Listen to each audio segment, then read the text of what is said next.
بسم الله الرحمن الرحيم. ألف لام را،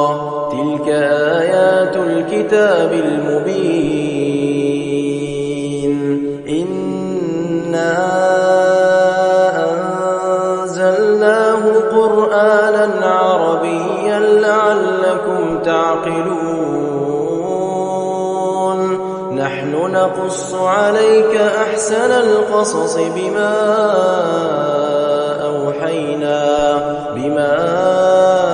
أوحينا إليك هذا القرآن، وإن كنت من قبله لمن الغافلين.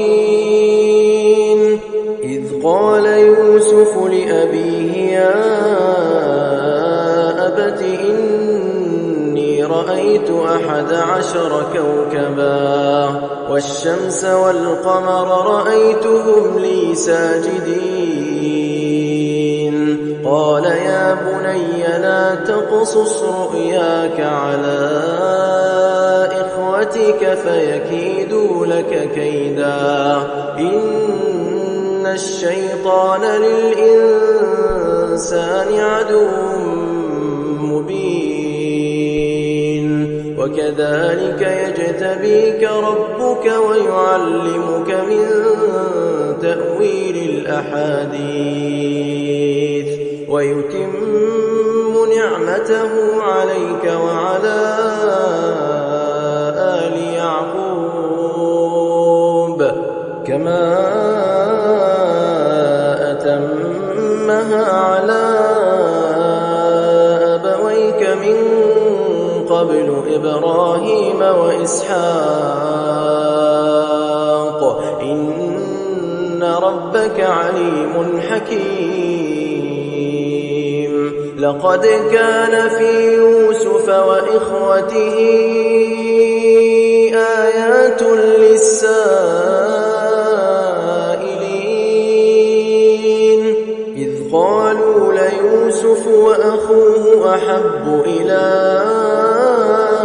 أبينا منا ونحن عصبة إن أبانا لفي ضلال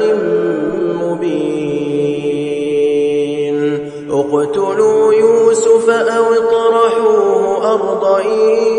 يخل لكم وجه أبيكم وتكونوا من بعده قوما صالحين. قال قائل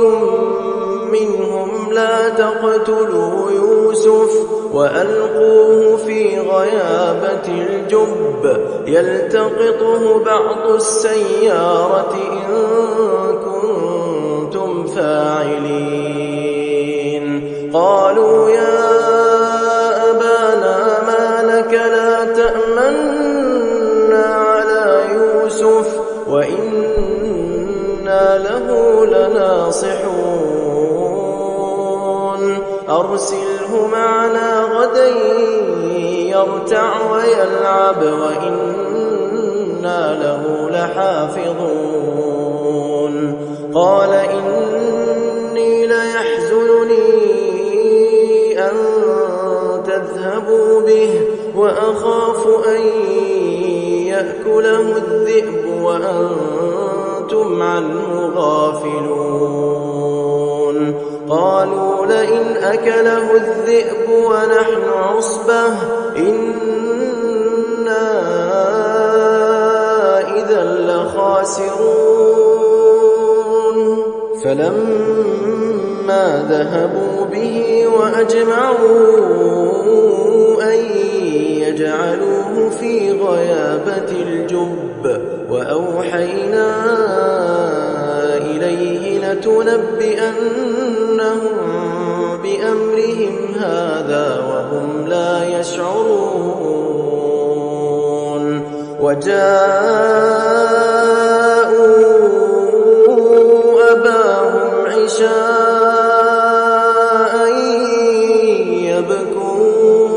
يبكون. قالوا قالوا يا أبانا إنا ذهبنا نستبق وتركنا يوسف عند متاعنا فأكله الذئب وما أنت بمؤمن لنا ولو كنا صادقين وجاءوا على قميصه بدم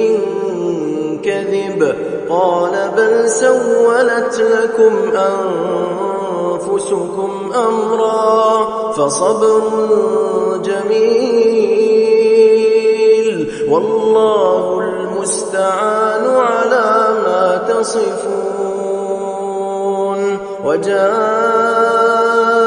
سيارة فأرسلوا واردهم فأدلى دلوه قال يا بشرى هذا غلام وأسروه بضاعة والله عليم بما يعملون وشروه بثمن بخس دراهم معدودة وكانوا فيه من الزاهدين وقال الذي اشتراه من مصر لامرأته أكرمي مثواه عسى أن ينفعنا أو نتخذه ولدا وكذلك مكنا ليوسف في الأرض ولنعلمه من تأويل الأحاديث والله غالب على أمره ولكن أكثر الناس لا يعلمون ولما بلغ أشده آتيناه حكما وعلما وكذلك نجزي المحسنين وراودته التي هو في بيتها عن نفسه وغلقت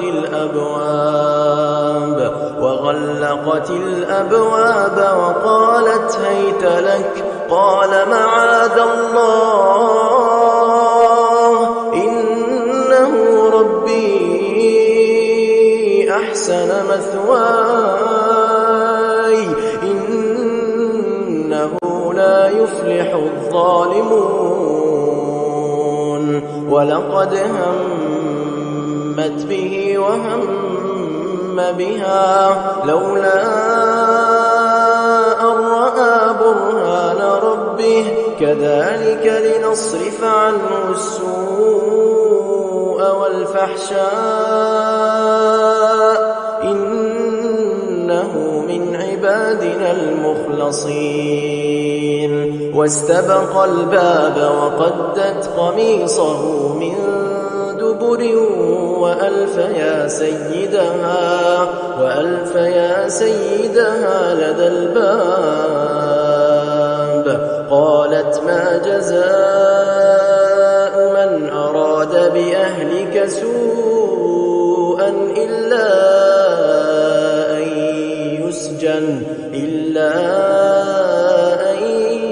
يسجن أو عذاب أليم قال هي راودتني عن نفسي وشهد شاهد من أهلها إن كان قميصه قد من قبل فصدقت وهو من الكاذبين وإن كان قميصه قد من دبر فكذبت وهو من الصادقين فلما رأى قميصه قد من دبر قال إنه من كيدكن إن كيدكن عظيم يوسف أعرض عن هذا واستغفري لذنبك إنك كنت من الخاطئين وقال نسوة في المدينة امرأة العزيز تراود فتاها عن نفسه قد شغفها حبا إنا لنراها في ضلال مبين فلما سمعت بمكرهن أرسلت إليهن وأعتدت لهن متكئا وآتت كل واحدة منهن سكينا وقالت اخرج عليهن فلما رأينه أكبرنه وقطعن أيديهن وقلن حاش لله ما هذا بشرا إن هذا إلا ملك كريم قالت فذلكن الذي لمتنني فيه ولقد راودته عن نفسه فاستعصم ولئن لم يفعل ما آمره ليسجنن وليكون من الصاغرين قال رب السجن أحب إلي مما يدعونني إليه وإلا تصرف عني كيدهن أصب إليهن وأكن من الجاهلين فاستجاب له ربه فصرف عنه كيدهن إنه هو السميع العليم ثم بدا لهم من بعد ما رأوا الآيات ليسجننه حتى حين ودخل معه السجن فتيان قال أحدهما إني أراني أعصر خمرا وقال الآخر إني أراني أحمل فوق رأسي خبزا تأكل الطير منه نبئنا بتأويله إنا نراك من المحسنين قال لا يأتيكما طعام ترزقانه إلا نبأتكما بتأويله قبل أن يأتيكما ذلكما مما علمني ربي إني تركت ملة قوم لا يؤمنون بالله وهم بالآخرة هم كافرون واتبعت ملة آبائي إبراهيم وإسحاق ويعقوب ما كان لنا أن نشرك بالله من شيء ذلك من فضل الله علينا وعلى الناس ولكن أكثر الناس لا يشكرون يا صاحبي السجن أأرباب متفرقون خير أم الله الواحد القهار ما تعبدون من دونه إلا أسماء سميتموها أنتم وآباؤكم ما أنزل الله بها من سلطان إن الحكم إلا لله أمر ألا تعبدوا إلا إياه ذلك الدين القيم ولكن أكثر الناس لا يعلمون يا صاحبي السجن أما أحدكما فيسقي ربه خمرا وأما الآخر فيصلب فتأكل الطير من رأسه قضي الأمر الذي فيه تستفتيان وقال للذي ظن أنه ناج منهما اذكرني عند ربك فأنساه الشيطان ذكر ربه فلبث في السجن بضع سنين وقال الملك إني أرى 7 بقرات سمان يأكلهن 7 عجاف و7 سنبلات خضر وأخر يابسات يا أيها الملأ أفتوني في رؤياي إن كنتم للرؤيا تعبرون قالوا أضغاث أحلام وما نحن بتأويل الأحلام بعالمين وقال الذي نجا منهما وادكر بعد أمة أنا أنبئكم بتأويله فأرسلون يوسف أيها الصديق أفتنا في 7 بقرات سمان يأكلهن 7 عجاف و7 سنبلات خضر وأخر يابسات لعلي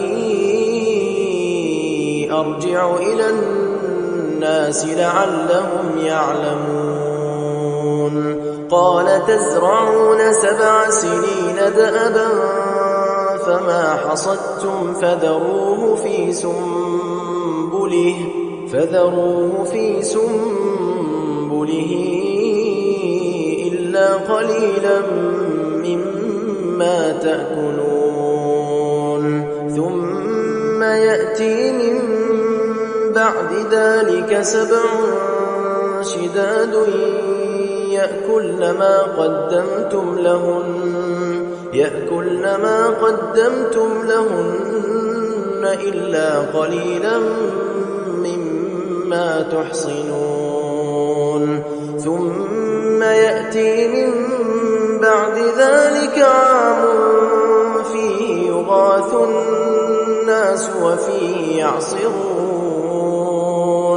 وقال الملك ائتوني به فلما جاءه الرسول قال ارجع إلى ربك فاسأله ما بال النسوة اللاتي قطعن أيديهن إن ربي بكيدهن عليم قال ما خطبكن إذ راوتن يوسف عن نفسه قلن حاش لله ما علمنا عليه من سوء قالت امرأة العزيز الآن حصحص الحق أنا راودته عن نفسه وإنه لمن الصادقين ذلك ليعلم أن أخنه بالغيب وأن الله لا يهدي كيد الخائنين.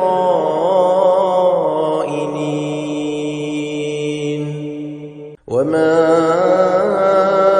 أبرئ نفسي إن النفس لأمارة بالسوء إلا ما رحم ربي إن ربي غفور رحيم. وقال الملك ائتوني به أستخلصه لنفسي فلما كلمه قال إنك اليوم لدينا مكين أمين. قال اجعلني على خزائن الأرض إني حفيظ عليم. وكذلك مكنا ليوسف في الأرض يتبوأ منها حيث يشاء نصيب برحمتنا من نشاء ولا نضيع أجر المحسنين. ولأجر الآخرة خير للذين آمنوا وكانوا يتقون. وجاء إخوة يوسف فدخلوا عليه فعرفهم وهم له منكرون. ولما جهزهم بجهازهم قال ائتوني بأخ لكم من أبيكم ألا ترون أني أوفي الكيل وأنا خير المنزلين. فإن لم تأتوني به فلا كيل لكم عندي ولا تقربون. قالوا سنراود عنه أباه وإنا لفاعلون. وقال لفتيانه اجعلوا بضاعتهم في رحالهم لعلهم يعرفونها إذا انقلبوا إلى أهلهم لعلهم يرجعون. فلما رجعوا إلى أبيهم قالوا يا أبانا منع منا الكيل فأرسل معنا أخانا نكتل وإنا له لحافظون. قال هل آمنكم عليه إلا كما أمنتكم على أخيه من قبل فالله خير حافظا وهو أرحم الراحمين. ولما فتحوا متاعهم وجدوا بضاعتهم ردت إليهم قالوا يا أبانا ما نبغي هذه بضاعتنا ردت إلينا ونمير أهلنا ونحفظ أخانا ونزداد كيل بعير ذلك كيل يسير. قال لن أرسله معكم حتى تؤتون موثقا من الله لتأتونني به إلا أن يحاط بكم. فلما آتوه موثقهم قال الله على ما نقول وكيل.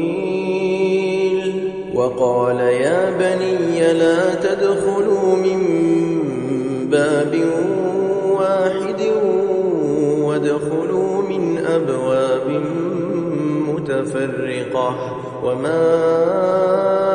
أغني عنكم من الله من شيء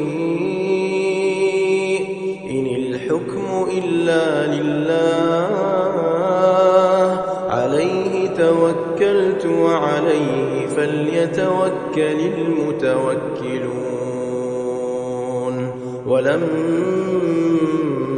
دخلوا من حيث أمرهم أبوهم ما كان يغني عنهم من الله من شيء إلا حاجة في نفس يعقوب قضاها وإنه لذو علم لما علمناه ولكن أكثر الناس لا يعلمون ولما دخلوا على يوسف آوى إليه أخاه قال إني أنا أخوك فلا تبتئس بما كانوا يعملون فلما جهزهم بجهازهم جعل السقاية في رحل أخيه ثم أذن مؤذن أيتها العير إنكم لسارقون قالوا وأقبلوا عليهم ماذا تفقدون قالوا نفقد صواع الملك ولمن جاء به حمل بعير وأنا به زعيم قالوا تالله لقد علمتم ما جئنا لنفسد في الأرض وما كنا سارقين قالوا فما جزاؤه إن كنتم كاذبين قالوا جزاؤه من وجد في رحله فهو جزاؤه كذلك نجزي الظالمين فبدأ بأوعيتهم قبل وعاء أخيه ثم استخرجها من وعاء أخيه كذلك كدنا ليوسف ما كان ليأخذ أخاه في دين الملك إلا أن يشاء الله نرفع درجات من نشاء وفوق كل ذي علم عليم قالوا إن يسرق فقد سرق أخ له من قبل فأسرها يوسف في نفسه ولم يبدها لهم قال أنتم شر مكانا والله أعلم بما تصفون قالوا يا أيها العزيز إن له أبا شيخا كبيرا فخذ أحدنا مكانه إنا نراك من المحسنين قال معاذ الله أن نأخذ إلا من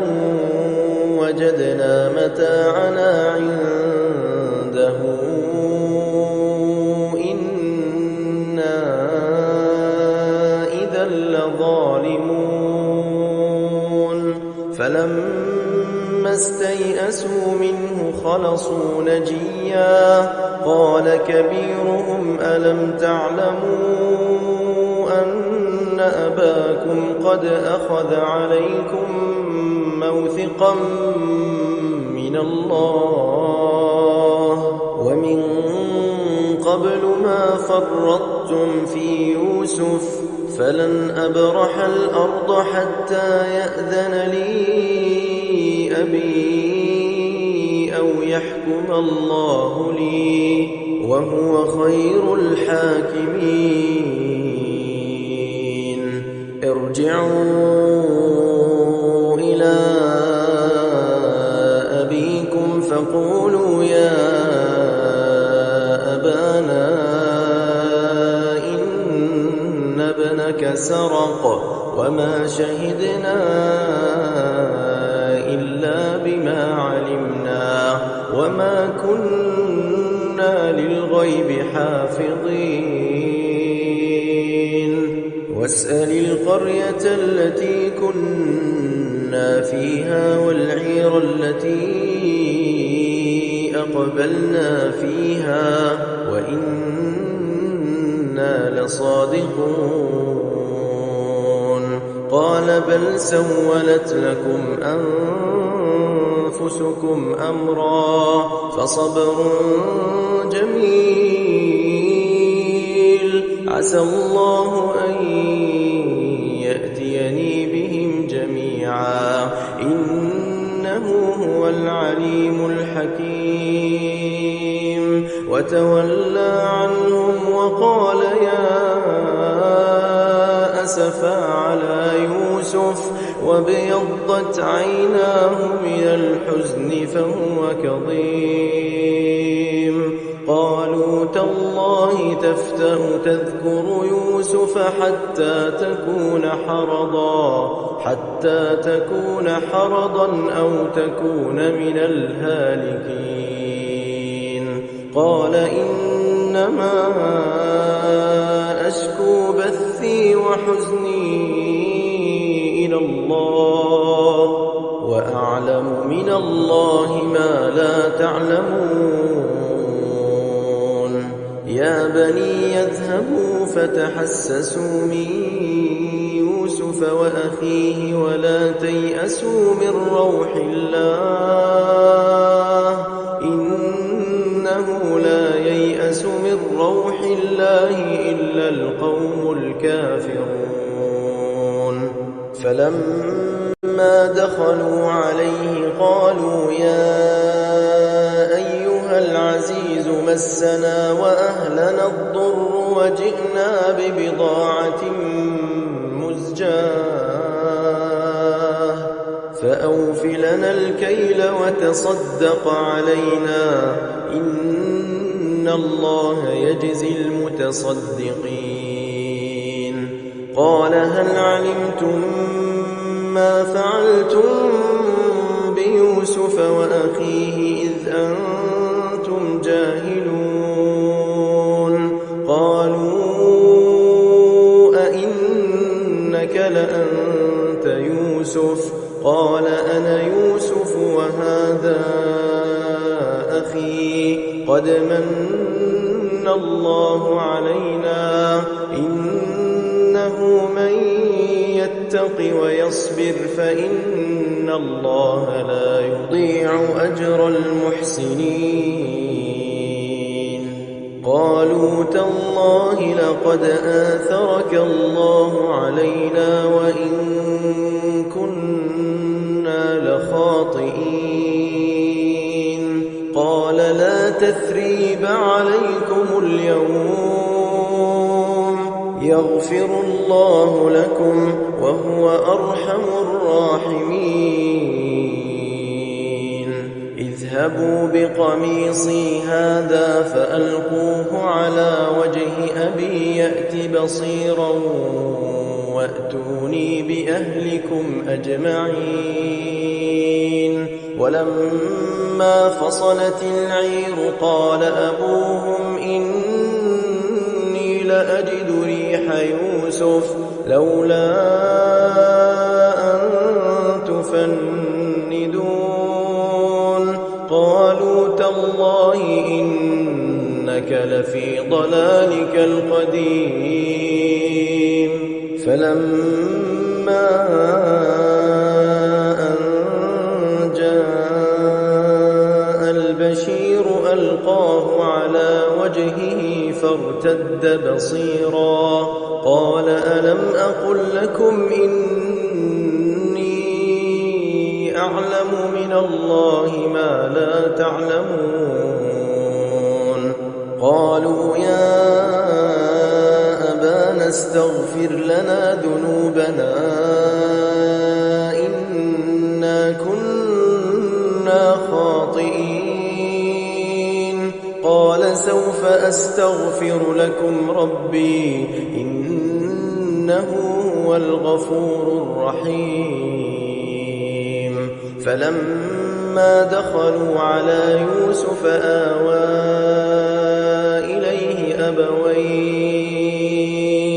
وقال ادخلوا مصر إن شاء الله آمنين ورفع أبويه على العرش وخروا له سجدا وقال يا أبت هذا تأويل رؤياي من قبل قد جعلها ربي حقا وقد أحسن بي إذ أخرجني من السجن وجاء بكم من البدو من بعد أن نزغ الشيطان بيني وبين إخوتي إن ربي لطيف لما يشاء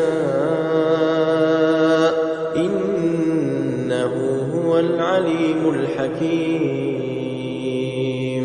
رب قد آتيتني من الملك وعلمتني من تأويل الأحاديث فاطر السماوات والأرض أنت وليي في الدنيا والآخرة توفني مسلما وألحقني بالصالحين ذلك من أنباء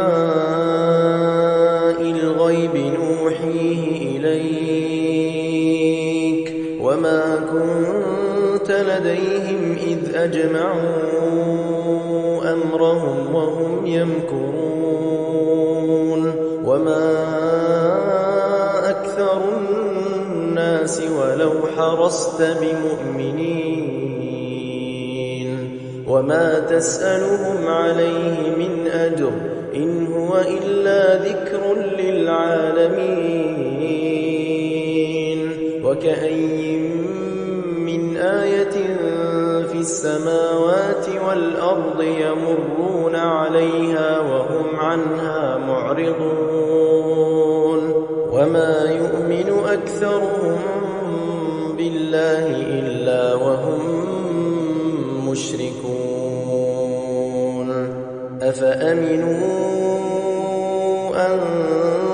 تأتيهم غاشية من عذاب الله أو تأتيهم الساعة بغتة وهم لا يشعرون قل هذه سبيلي أدعو إلى الله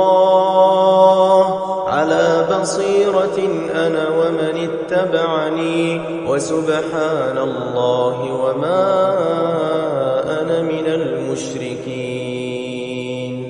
وما أرسلنا من قبلك إلا رجالا نوحي إليهم من أهل القرى أفلم يسيروا في الأرض فينظروا كيف كان عاقبة الذين من قبلهم ولدار الآخرة خير للذين اتقوا أفلا تعقلون حتى إذا استيأس الرسل وظنوا أنهم قد كذبوا جاءهم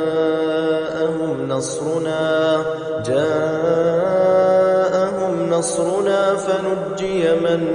نشاء ولا يرد بأسنا عن القوم المجرمين لقد كان في قصصهم عبرة لأولي الألباب ما كان حديثا يفترى ولكن تصديق الذي بين يديه وتفصيل كل شيء وهدى ورحمة لقوم يؤمنون إنما المؤمنون الذين إذا ذكر الله وجلت قلوبهم